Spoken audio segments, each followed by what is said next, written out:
Hello दोस्तों, कैसे हैं आप सभी लोग। एक बार फिर से स्वागत है आपका हमारे YouTube channel study with Yogesh में। अब से आप लोगों की जो होमवर्क की वीडियोस हैं वो डेली आएंगी, ठीक है। पिछले 2 दिन से आपकी क्लासेस नहीं आ पाई और सभी आप लोग जानते भी हैं कि मैं जहाँ से आपको क्लासेस देता हूँ वहाँ पे हूँ नहीं अवेलेबल। और स्टडी वाली जो वीडियोस हैं आपकी लगभग वो 26 जून से मान के चलिए, ठीक है। तो 10-15 दिन आप लोग इसी तरीके से जैसे पहले भी एडजस्ट करते आए हैं उसी तरीके से एडजस्ट करेंगे। और चूंकि आपका एग्जाम है बीपीडीओ वीडियो वाला, और उसके लिए मैंने आपसे पहले भी कहा था स्टडी वाली वीडियोस देना इस समय पे सही नहीं है, क्योंकि उसके पीछे सबसे बड़ा जो कॉज है वो री एग्ज़ाम है। और उसको एक बार आप दे चुके हैं, अनावश्यक रूप से उसी सिलेबस पे अगर आपका समय खराब किया जाए तो ये कोई फ़ायदे का सौदा नहीं है, ना आपके लिए ना मेरे लिए, ठीक है। तो इसका जो सबसे बेहतर तरीका है वो वही है कि हम एक डेली बेसिस पे अपना टारगेट बनाएं कि हमें कितना कवर करना है, सिलेबस को हम कितना कवर कर सकते हैं। उसके अकॉर्डिंगली अगर हम चलेंगे तो 9 जुलाई यानी जिस दिन आपका एग्जाम है तब तक हमारा 2 से 3 बार सिलेबस रिवीजन हो जाएगा। और सिलेबस रिवीजन होना ही इसमें सफलता की कुंजी है, ठीक है। क्योंकि यूके ट्रिपल एस से एक गैप के बाद एग्जाम करा रहा है, 2 एग्जाम उसने करा दिए। पहला सचिवालय रक्षक का कराया था, बहुत ज़्यादा हार्ड एग्जाम नहीं था एक प्रकार से, अगर आपने देखा होगा तो नॉर्मल एग्जाम था। लेकिन अब दोबारा उसका जो बीपीडीओ वीडियो है, हम ये नहीं कह सकते कि ये एग्जाम भी आपका नॉर्मल रहेगा, क्योंकि जो कट ऑफ गई है सचिवालय रक्षक वाले में, उससे कहीं ना कहीं आयोग को भी ये लगा होगा कि यार यहाँ पर तो बहुत धुरंधर छात्र भी हैं, ठीक है। हमने जितना सोचा था उससे काफ़ी ज़्यादा, मतलब वो जो पेपर था उसके अकॉर्डिंग आप देखेंगे 89, 86, 87 मार्क्स, तो लगभग मैक्सिमम बच्चे उतना कवर कर पा रहे थे। बहुत हार्ड पेपर नहीं था, ठीक है।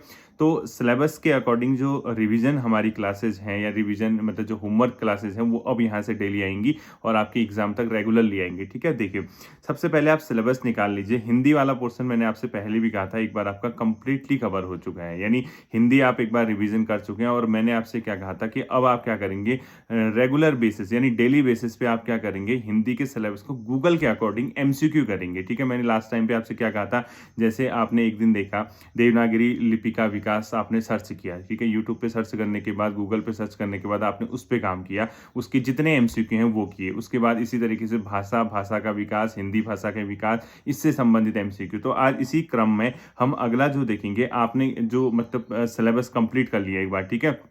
लोकोक्ति, मुहावरे, विलोम, पर्यायवाची, इसके अलावा तत्सम तद्भव, ये 4 से 5 टॉपिक ऐसे हैं बच्चों जो डेली आपको क्या करना है, 2-2 3-3 शब्द पढ़ने हैं, यानी 5-5 6-6 मिनट इनको एक टॉपिक पे दीजिए। मैं ये नहीं कह रहा कि आप जो विलोम शब्द पढ़ेंगे वही आपके एग्जाम पे आएगा, बस आपको इतना जरूर करना है कि यार आप एक बार जो सिलेबस है आपका, ठीक है, उसके अकॉर्डिंगली अगर आप डेली बेसिस पे अगर ये सब चीजें कवर करेंगे तो एग्जामिनेशन हॉल पे कहीं ना कहीं हो सकता है कि आपकी किस्मत सही रहे और कोई विलोम या पर्यायवाची जो आपने पढ़ा है वो आपके दिमाग पे वहां पे क्लिक कर जाए, और क्लिक कर जाए आपका 1 नंबर बन जाएगा। और एक एक नंबर की कितनी वैल्यू है आप सब लोग इसको जानते हैं, ठीक है। तो सबसे पहला जो काम करना है आज फिर से वही 5 से 7 मिनट आपको विलोम शब्द, 5-7 मिनट आपको पर्यायवाची शब्द, 2-2 3-3 भी करेंगे तो अभी आपके एग्जाम का लगभग 25 से 26 दिन बचे हैं। तो 25 दिन में अगर आप 4 विलोम के अकॉर्डिंग करेंगे तो 100 शब्द मिल जाएंगे। और 100 वर्ड में अगर एक विलोम जो आपने पढ़ा वही आ जाए तो बहुत बड़ी वैल्यू रखता है, ठीक है। शब्दों के अर्थ जानना बहुत इंपॉर्टेंट है। तो विलोम शब्द आप डेली बेसिस पे एक एक जरूर करेंगे, पर्यायवाची एक एक जरूर करेंगे, इसके एक एक 2-2 जितने भी है, मुहावरे करेंगे, लोकोक्ति करेंगे, और इसके अलावा तत्सम और तद्भव वाला पोर्शन आप क्या करेंगे, वहां से कवर करेंगे, ठीक है।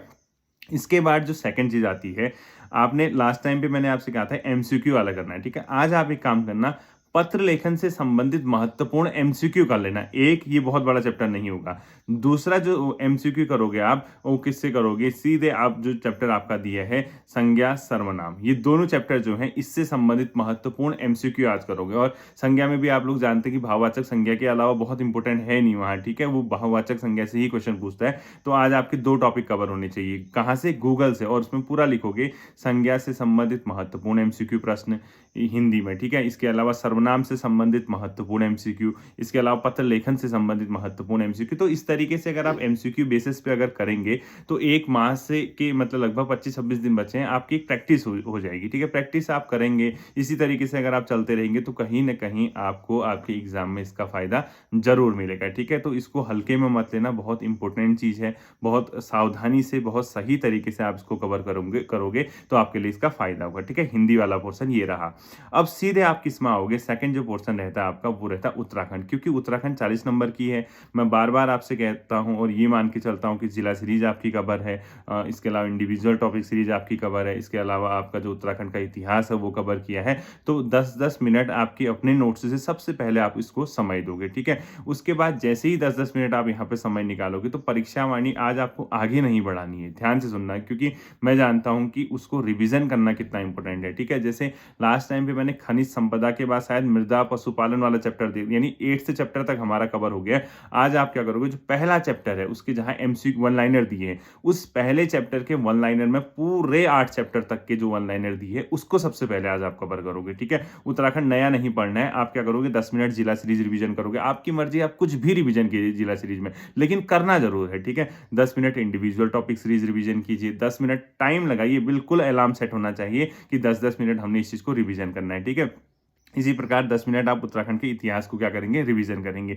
जब आप इस सारा पोर्शन रिवीजन कर लेंगे, उसके बाद आप क्या करेंगे, उत्तराखंड का जो परीक्षावाणी है उससे संबंधित जो वन लाइनर आपके हैं, यानी वन लाइनर वाले पोर्शन में आपको क्या करना है, पहले चैप्टर के अंदर पहले से 8 चैप्टर तक जो भी वन लाइनर होंगे आपके, वो सबसे पहले आप उसको आज क्या करोगे, रिवीजन करोगे। वो रिवीजन करने का मतलब कहीं ना कहीं उत्तराखंड में आपका फिर से एक प्रकार से क्या है, कॉन्फिडेंस भी बढ़ेगा, किताब भी आपकी जल्दी जल्दी फिनिश होगी और आपके टॉपिक भी जल्दी कवर होंगे, कॉन्फिडेंस का लेवल बूस्टअप हो जाएगा। और मैं आपसे फिर कह रहा क्योंकि बीपीडीओ वीडियो री एग्जाम का मतलब री एग्जाम ही है, ठीक है? इसको आप कुछ नया पढ़ के कुछ नया एक्सपेरिमेंट करके मत देना, क्योंकि ये मानते हुए कि पहले आपने इस एग्जाम को दिया है, पहले आपने इसकी 100% तैयारी की है, इसी आधार पे आप उसको एग्जाम को दोबारा देने जा रहे हैं, तो इसके लिए रिवीजन के अलावा कोई भी विकल्प नहीं होगा और ना ही आपको किसी विकल्प के लिए प्रयास करना चाहिए, ठीक है? जो है वो आपका है, बस एग्जामिनेशन हॉल पे उस चीज को आप कैसे डील कर पाते हैं, सबसे महत्वपूर्ण प्रश्न ये है। और अगर आप सही तरीके से उस चीज को डील कर पाते हैं तो मान के चलिए आपका इस एग्जाम का क्रैक करना लगभग तय है।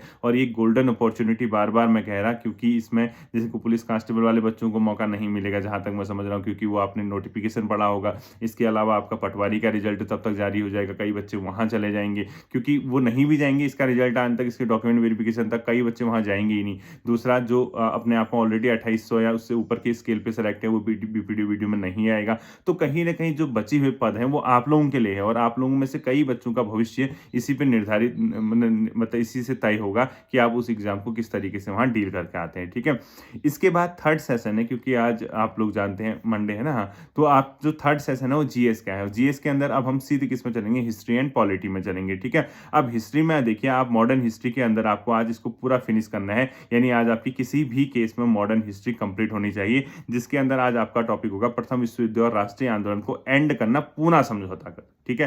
पूना पैक्ट, उससे पहले देखो कम्युनल अवार्ड, उसके पीछे गोलमेज सम्मेलन, ये सब आपको घटना चक्र में मिल जाएगा, आपको ल्यूसेंट में मिल जाएगा, आपको एनसीईआरटी की किताबों में महेश बर्णवाल में मिल जाएगा।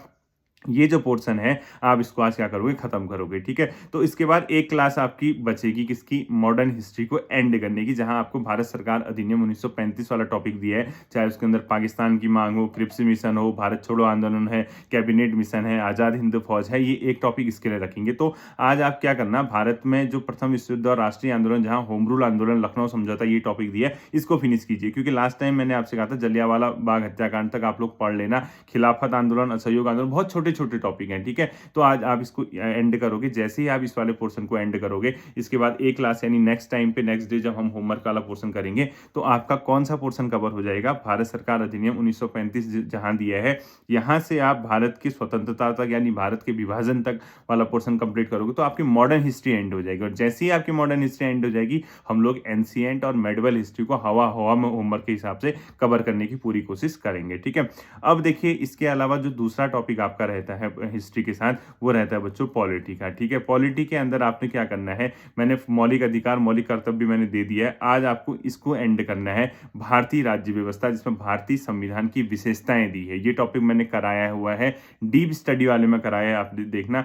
पॉलिटी के अंदर तीसरा टॉपिक लिखा होगा, देखो भारतीय राज्य व्यवस्था के अंदर क लिखा है, भारतीय संविधान की विशेषताएं, यानी भारतीय संविधान की विशेषताएं पूरा पढ़ लेना। ये मैंने पॉलिटी गहन अध्ययन वाले में, पॉलिटी के डीप स्टडी वाले पोर्शन में इसको कराया है। जिसमें आपको लोकतांत्रिक व्यवस्था, गणतांत्रिक व्यवस्था, सर्वधर्म समभाव की अवधारणा, सहयोगी संघवाद, मौलिक अधिकारों का समावेश, ये आप यहाँ से नहीं भी पढ़ोगे तो भारतीय संविधान की विशेषताएं जो टॉपिक मैंने कराया उससे आप लोग करना। और इस टॉपिक से संभावित है कि आपका कॉन्सेप्ट बेस्ड क्वेश्चन आए, ठीक है। तो कॉन्सेप्चुअल क्वेश्चन आएगा तो आप तब भी कर लेंगे, फैक्ट बेस्ड क्वेश्चन आएगा तो तब भी आप इसको फिनिश कर लेंगे सही तरीके से। तो जीएस के अंदर का आपका टॉपिक आज का हो गया मॉडर्न हिस्ट्री प्लस पॉलिटी, ठीक है। इसके बाद सीधे आपको कंप्यूटर पे आना है, ठीक है। मैंने आपसे लास्ट टाइम पे क्या कहा था, कंप्यूटर हम सिलेबस के अकॉर्डिंग अब करेंगे, ठीक है। जो पहला टॉपिक है जिसमें बेसिक कॉन्सेप्ट ऑफ कंप्यूटर्स है, इंट्रोडक्शन है, क्लासिफिकेशन है, जनरेशन है, इसमें आपका बहुत लेंथी सेशन था। तो मुझे लगता है कि जैसे फ्राइडे मैंने लास्ट टाइम आपको होमवर्क दिया था, फ्राइडे आपने किया होगा, सैटरडे आपने किया होगा, संडे आपने किया होगा, क्या मैं ये मान के चलूं कि इन 3 दिनों में आपने कंप्यूटर का इस पोर्शन को कवर किया है? अगर हाँ, तो ये बहुत अच्छी बात है कि 3 दिनों के अंदर आपने इस पोर्शन को अगर कवर कर लिया है तो आपका अब नया टॉपिक जो होगा वो सेकंड यूनिट होगी ऑपरेटिंग सिस्टम। 3 दिनों के अंदर इसको कंप्लीट करना है, चाहे आप गूगल कीजिए चाहे कुछ कीजिए, टॉपिक वाइज कीजिए बच्चों, ठीक है।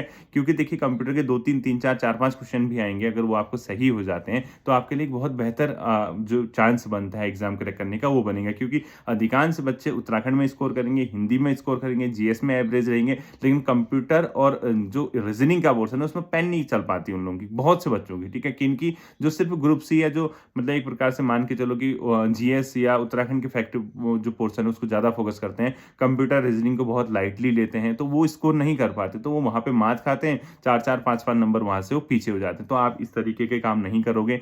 यूनिट 2 में आप देखना ऑपरेटिंग सिस्टम, जिसमें कॉन्सेप्ट ऑफ ऑपरेटिंग सिस्टम है, ऑपरेटिंग सिस्टम क्या होते हैं, ओपन एंड प्रॉपर्टीज क्या होती हैं, इसके अलावा जो क्या वर्जन ऑफ आपका क्या है, विंडोज है, फीचर्स ऑफ विंडोज है, ऑपरेटिंग सिस्टम, विंडो डेस्कटॉप है, बूटिंग क्या होता है, शट डाउन क्या होता है, स्टेबिलिटी ऑप्शन क्या होता है, ये जितना भी स्टार्ट मेन्यू में क्या क्या होता है, अगर आप देखोगे ना, आप कंप्यूटर खोलोगे तो आप अगर गूगल भी करोगे तब भी आपको यहाँ से जो क्वेश्चन है, ये जो पोर्शन है आपका ये कवर हो जाएगा, ठीक है। तो यूनिट 2 आज आपको टारगेट रखना है कि आप इस यूनिट 2 को करोगे। इसके बाद सीधे आप किसमें पोर्शन आओगे, रीजनिंग वाले पोर्शन में। रीजनिंग में टाइम पास करना है, सिंपल सी बात है।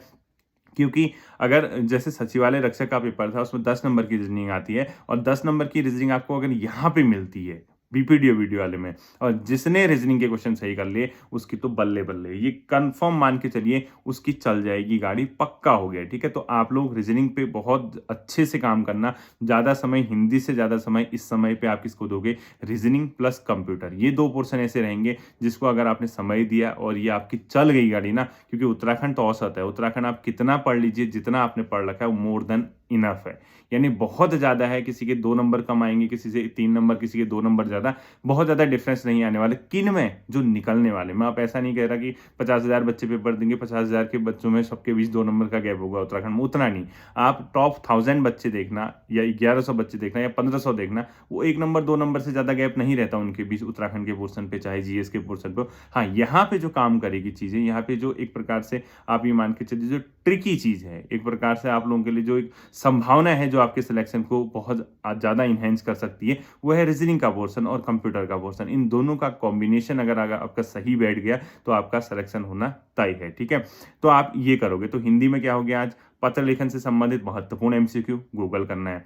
इसके अलावा विलोम, मुहावरे, पर्यायवाची, तत्सम, तद्भव, ये डेली आपको लोकोक्ति, पर्यायवाची मतलब लोकोक्ति और मुहावरे 2 2 3 3 मुहावरे डेली देखने हैं, ठीक है।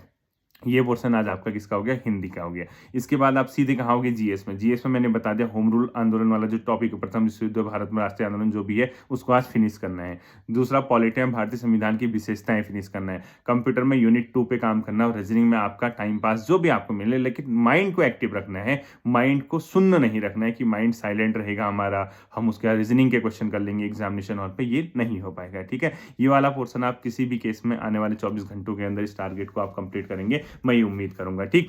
बाकी बच्चों जो स्टडी के रिगार्डिंग जो वीडियोस हैं आपकी, चाहे आरओ एआरओ की हैं, चाहे अपर पीसीएस के लिए हैं, लोअर पीसीएस के लिए हैं, दरोगा के लिए हैं, एक ब्रेक के बाद इंथुजियाज्म खुद ही इनहेंस हो जाएगा। आप भी खुद महसूस करेंगे जैसे मैं अभी आपको पढ़ाई की वीडियो नहीं दे रहा हूँ या ज़्यादा एक प्रकार से, क्योंकि देखो एग्जाम है बीपीडीओ वीडियो का, फिर यहाँ से मैं अलग ही अपने धुन में अलग ही पढ़ाऊँ आपको, कोई बच्चा उसको देखेगा, कोई उसको, इससे अच्छा थोड़ा सा ब्रेक आपको भी मिल जाएगा, मुझे भी मिल जाएगा। और ब्रेक के बाद आप जानते हैं कि जो इंसान है या कोई भी है, उसकी जो पावर है, उसकी जो शक्ति है वो डबल हो जाती है। आप खुद इसको नोट करना, अगर आप 5 दिन पढ़ाई मत करना, 7 दिन पढ़ाई मत करना, उसके बाद फिर पढ़ने बैठना ना, उसके बाद आपकी जो पावर है, आपकी आपका जो मतलब एक प्रकार से ये कह सकते हैं कि पढ़ने की जो क्षमता है वो बढ़ जाती है। यानी हम ज़्यादा एक्टिवली पढ़ते हैं, हमारे जो मतलब नर्व्स होती हैं वो ज़्यादा सही तरीके से चीज़ों पे काम करती हैं। तो वही चीज़ यहाँ भी होने वाली है। लगभग मान के चलिए आप 26 जून, तो आने वाले जो 10 से 12-13 दिन हैं वो इसी तरीके से आपको एडजस्ट करना पड़ेगा। उसके बाद हम लोग पुनः उसी जोश के साथ, उसी तैयारी के साथ, वही डीप स्टडी, वही गहन अध्ययन,